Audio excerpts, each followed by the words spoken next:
Hey everybody, this is Zachary Jeans. Let's keep walking through this Bible. So today is day 307, and we are going to look at the letter number 2, 2 John, John's second letter in the Bible, and we'll take a look at it. It's a short letter, as everyone knows. Maybe you don't know. Maybe this is the first time through the Bible.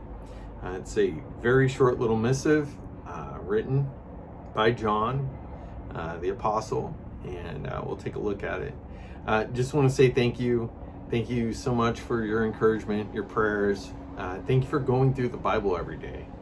Thank you for getting in the Word. God will do so much work in our lives if we'll just spend some time with Him, chewing on the things that God has us to chew on, right? It's good stuff, right? So anyway, I hope you're doing well. If you got anything that you want me to pray for, just drop it in the comments. You can drop it in a direct message. If you share this, you can clip it out in YouTube. There's a way to clip out. I've made it available to do so. You can also share it in a private message or an email. You never know what might be done through God's Word if it's shared in a way that somebody can receive it. So. Man, that's good. I love this little cup. It's my little guy. I've been drawing him for years. You know, he's just kind of walking. He's got the shepherd staff crook there, and got the Bible out there. Some people think that's a cup of coffee when I draw it, but it's the Bible.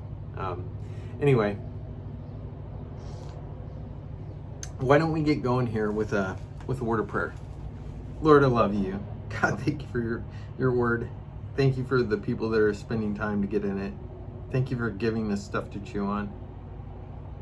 God, please open up our eyes to what you want us to learn today. God, please speak to us. Lord, it's in your name we pray, Jesus. Amen. All right. So there are 3 sections here. You have the opening, you have the main body of the letter, and a final greeting. I'm going to go ahead and read the whole letter. It's relatively short, and then we'll take it piece by piece, okay? The elder to the elect lady and her children, whom I love in truth, and not only I, but also all who know the truth, because of the truth that abides in us and will be with us forever. Grace, mercy, and peace will be with us from God the Father and from Jesus Christ, the Father's Son, in truth and love. I rejoiced greatly to find some of your children walking in the truth, just as we were commanded by the Father. And now I ask you, dear lady, not as though I were writing you a new commandment, but the one we have had from the beginning, that we love one another. And this is love, that we walk according to his commandments. This is the commandment, just as you have heard from the beginning, so that you should walk in it. For many deceivers have gone out into the world, those who do not confess the coming of Jesus Christ in the flesh. Such a one is the deceiver and the Antichrist. Watch yourselves so that you may not lose what we have worked for, but may win a full reward. Everyone who goes on ahead and does not abide in the teaching of Christ does not have God. Whoever abides in the teaching has both the Father and the Son. If anyone comes to you and does not bring this teaching, do not receive him into your house or give him any greeting. For whoever greets him takes part in his wicked works. Though I have much to write to you, I would rather not use paper and ink. Instead, I hope to come to you and talk face to face, so that our joy may be complete. The children of your elect sister greet you. The end. It's like, and that's all, folks. All right, well, so let's look at the opening here. The elder to the elect lady and her children. John opens up and refers to himself as the elder. Okay. And to the elect lady, that's the elect, that is elected or chosen. It's not elected as in an election, as in voted for. So if you live in a society where you vote for people, we're not talking about a lady that was voted for something. This is a sense of chosen. So in that sense of an election, one who is chosen. So the elder to the chosen lady and her children, those that are born from her, this chosen one. I love in truth, not only I, but also all who know the truth, because the truth that abides in us and will be with us forever. Who is the lady? Could be the church in general, could be a broad brush letter to everyone, or it could be someone specific that he doesn't want to name in name, or he doesn't even refer to himself in name, right? Is John. But regardless, he points out the truth that abides in us and will be with us forever as a little note about our identity in God. A truth that abides in us. Again, abiding means drawing near to, living close to. The truth that draws near and into us and will be with us forever. So, why is that interesting to me? Because sometimes we think about coming to an understanding of something is fleeting, it's passing. Our experience of many things in this world is fleeting, it's passing. It comes and it goes. Our memory of things. This is usually in a sermon where a pastor will be like, oh, I was looking for my glasses. I couldn't find my glasses. And everybody laughs and goes, yeah, I lost my glasses too. Where were they? They were on my head. Ha, ha, ha. Okay, look, I get it. You know, trying to make it human. But the things that we come to understand, you learn things in grade school. You learn things in middle school. You learn things in high school. Things which you were told were important to learn. You spent tons of time trying to understand them. And then you live the rest of your life and you can't remember most of any of it. So does that mean that the education itself was worth less or worthless because you can't remember it now? And you were told how important it was to learn back then? Well, there's a debate, I think, on what we should be spending time teaching kids and spending our time as society learning. I don't think that trigonometry is all that important in life. I think it's fantastic if you want to learn it. Calculus too. I didn't particularly enjoy just the brief engagements I had with calculus or trigonometry in physics. I thought business math was helpful. But here's the truth. Almost all of it, even the stuff that I thought was practical and helpful, business math in college, which dealt with some statistics and various things, I can't remember all of that. If they gave me the final test today, I'd fail, and so would you. So what's it worth? How fleeting is it? Things that, said that were so important to learn, and you can't even remember it. But here's something. Here's a truth which we live near to and lives near to us and will be with us forever. Will never fade away. It'll never come and go from our mind. it will stand firm right next to us, right near our hearts.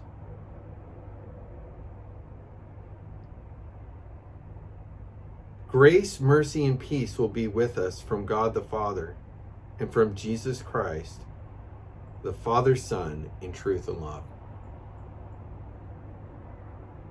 That will remain close to us. That Jesus is the Son of God. He is our hope. He is the Son. He is the Christ. He is the grace, the mercy, the hope. He is the truth. That will live near us. And we will live near to it and Him forever. We're never going to die. You are an everlasting person. Your identity is forever. You are made in the image of God, and if you believe in Jesus Christ, you have been redeemed by that person, that nature, and you will live with that person forever in real life. Now, if you don't, then you will not, and therefore you will be away from the presence and person of the Creator of the universe. And though your soul will persist, it will persist in a reality without any grace, without any mercy, without any hope, forever. I rejoice greatly to find some of your children walking in the truth, just as we were commanded by the Father, and now ask you, dear lady, not as though I were writing you a new commandment, but the one we have had from the beginning, that we love one another. Pretty simple.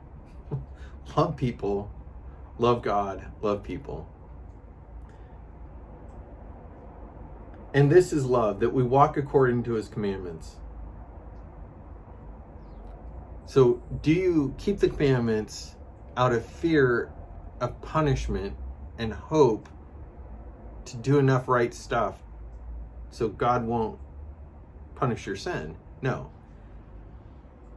You know that God's love has been expressed to you through Jesus Christ in His salvific work on the cross. So you trust in Him and you love Him, and now when there's stuff that God says you should do this, you do so out of love.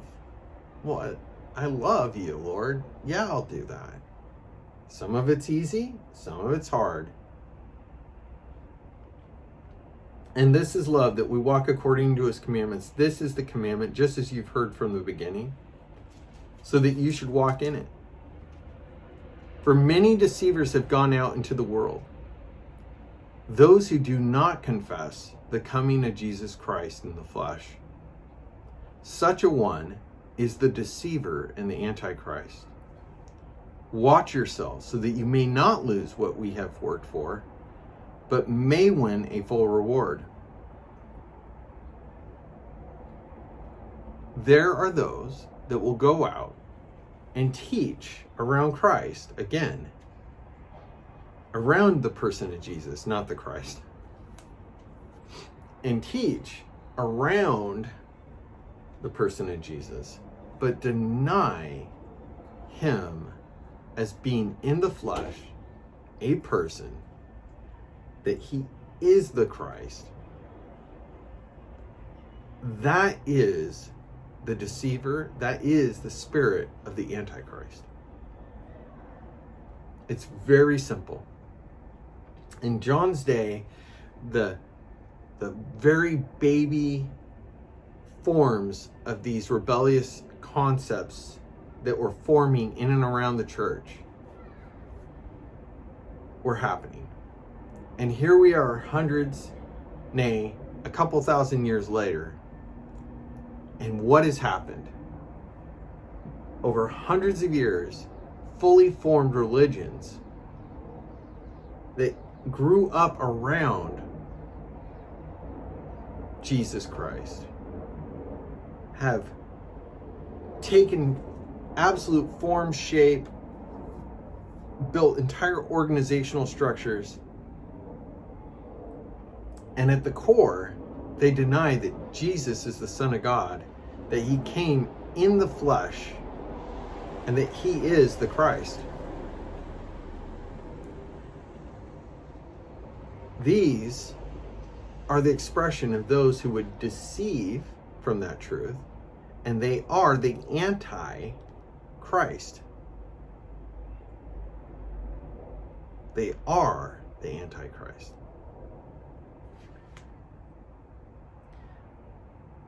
Everyone who goes on ahead and does not abide in the teaching of Christ does not have God.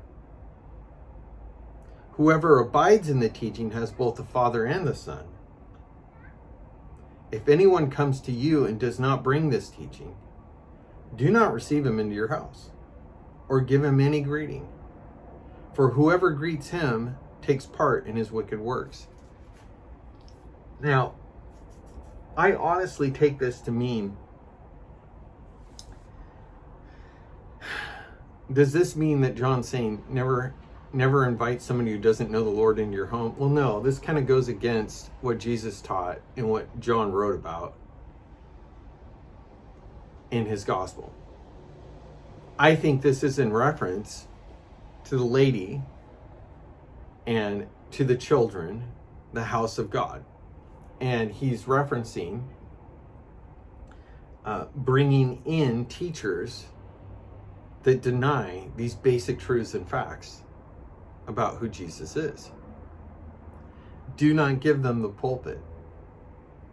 Do not give them a seat at your table.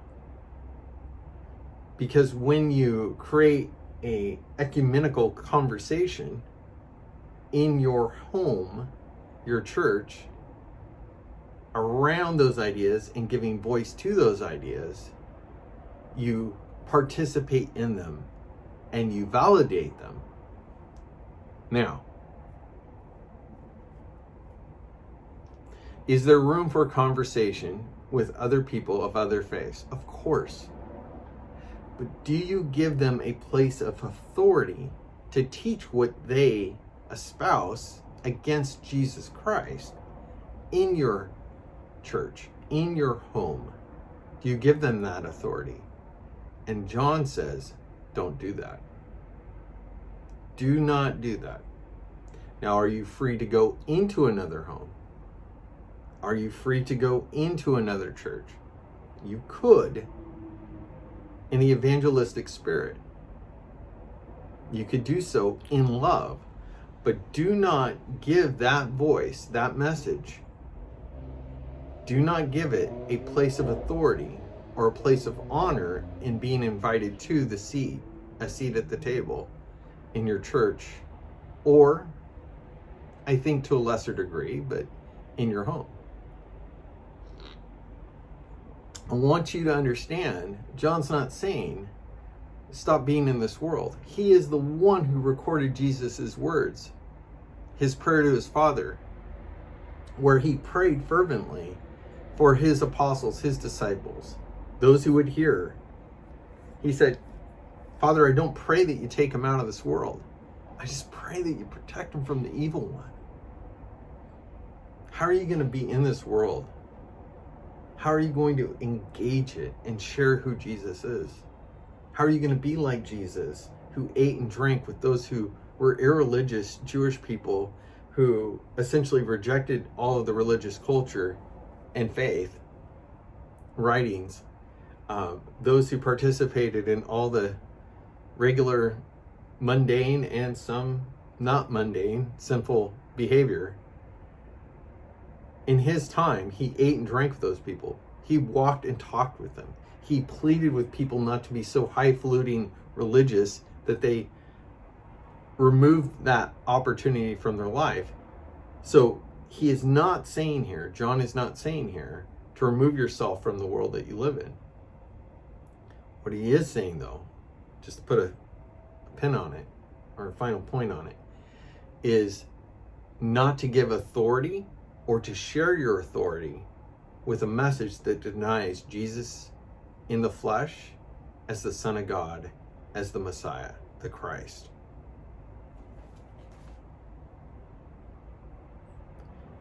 Final greetings.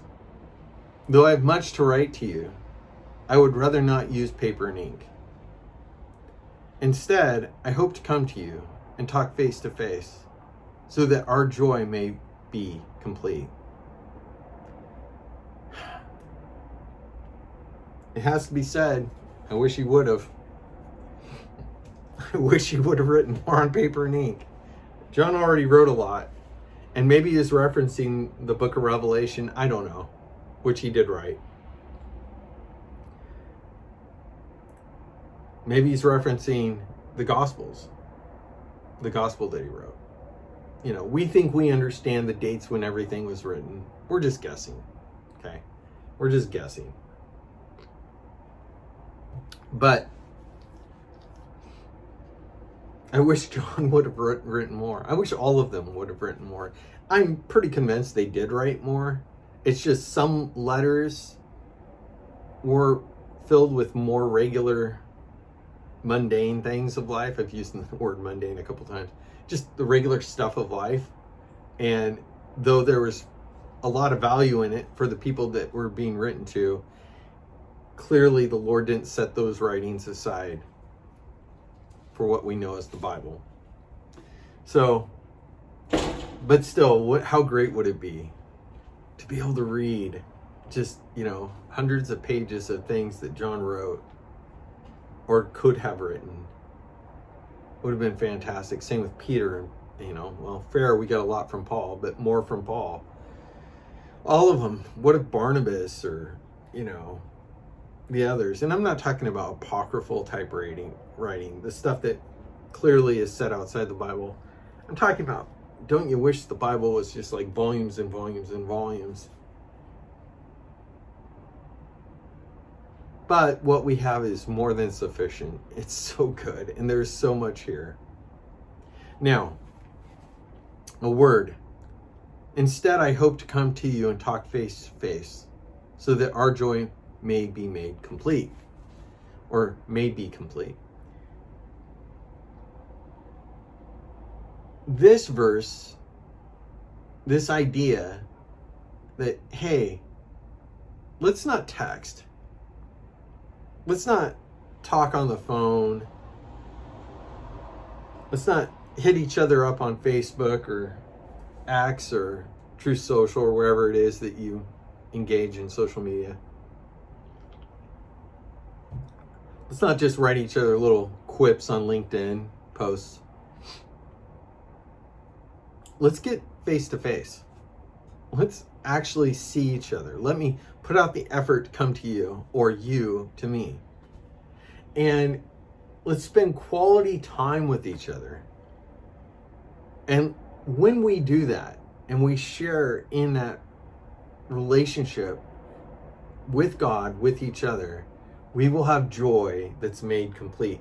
That is full completeness. It has the idea of fullness, right?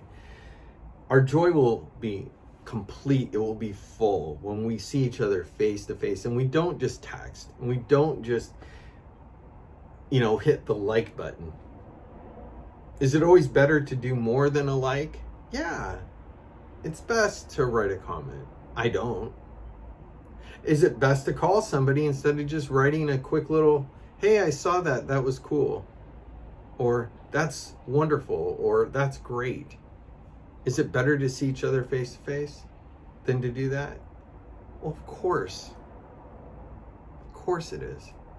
So it's interesting. Sometimes I have people come up and visit me at my cabin when I rent that in the fall, and it's so good just to sit around a campfire and just to talk about life and not have anywhere to go, and maybe not have additional family around, just me and a friend or two. Maybe it's my wife or my son, or maybe it's my mom, or whoever it is that stops up there. Sometimes, family friends come up, but it's not a whole giant group. It's just a couple, 2 or 3. Now this time I only had a couple people visit. One of my friends, lives so far away now, and I'm so happy for him and his family.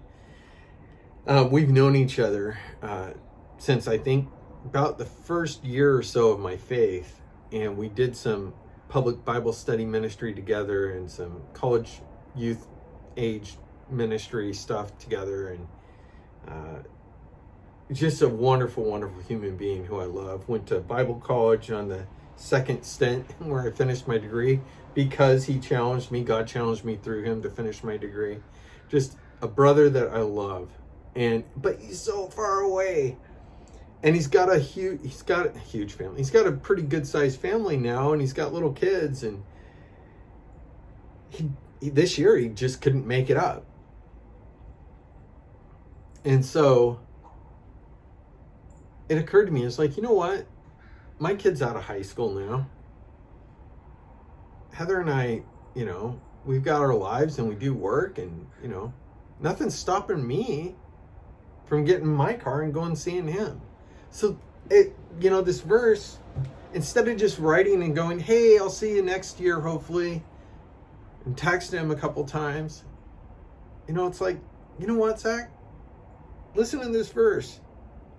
Instead of, though I have much to write to you, I'd rather not use Facebook posts and Twitter posts and text messages. Instead, I'm going to come to you and talk to you face to face so that our joy may be complete. Making time for face to face and not just stamping a like button or a text or a message, but actually doing some life together. That is how joy is made complete. It's messy at times. It takes extra effort. It costs financially. But it's worth it. It's worth it. The children of your elect sister greet you. All right. Well, till tomorrow, we'll take a look at 3 John, even shorter, and then we'll look at Jude, and Lord willing, we'll look at Revelation. So until then, keep walking, all right? God bless you. Bye-bye.